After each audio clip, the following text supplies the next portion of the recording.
And that's your business news for today. In other news at this hour, the fact that all forms of dissent is quashed in China is well documented. One Chinese artiste has used his body of work to criticize the Chinese government for its human rights violations. He is now in exile in Australia, and his solo exhibition all the way in Italy is attracting the ire of Beijing. Take a look at this next report. This is the work of Chinese artist Badiu Chao. It is titled, "This is Why They Buy Our Baby Formula."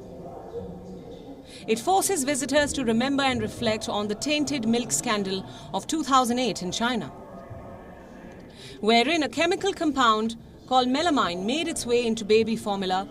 The tainted milk sickened more than 300,000 babies and led to the deaths of several infants.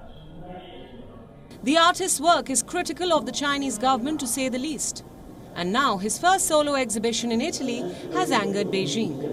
So much so that the Chinese embassy has requested to cancel it.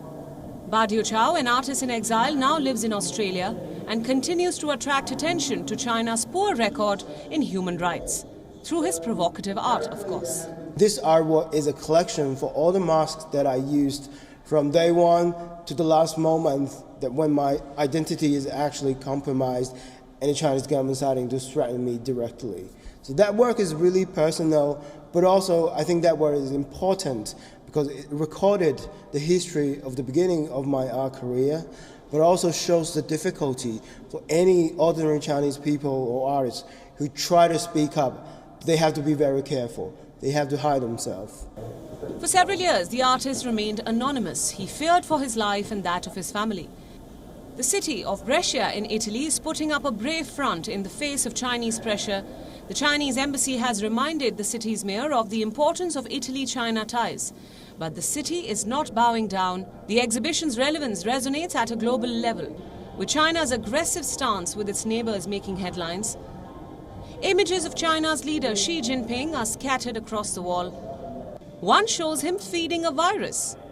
The artist has also brought a torture chair from China, and soon he will sit in it and read out from the diary of a Wuhan resident. Remember, Wuhan is the city of origin of the coronavirus pandemic. And anyone who tries to tell the truth or some story different from China's government's narrative, they'll be punished.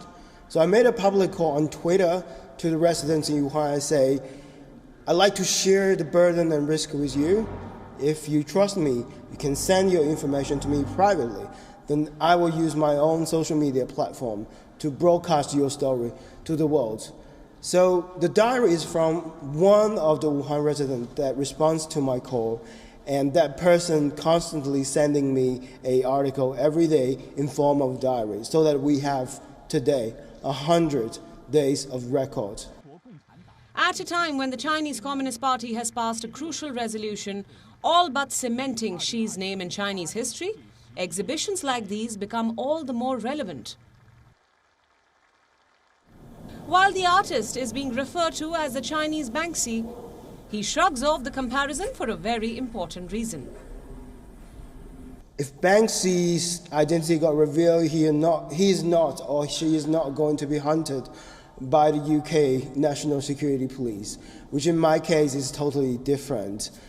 But also I'm really mad at Banksy because he never did any artwork that criticizing the Chinese government. Bureau Report, WION World is One.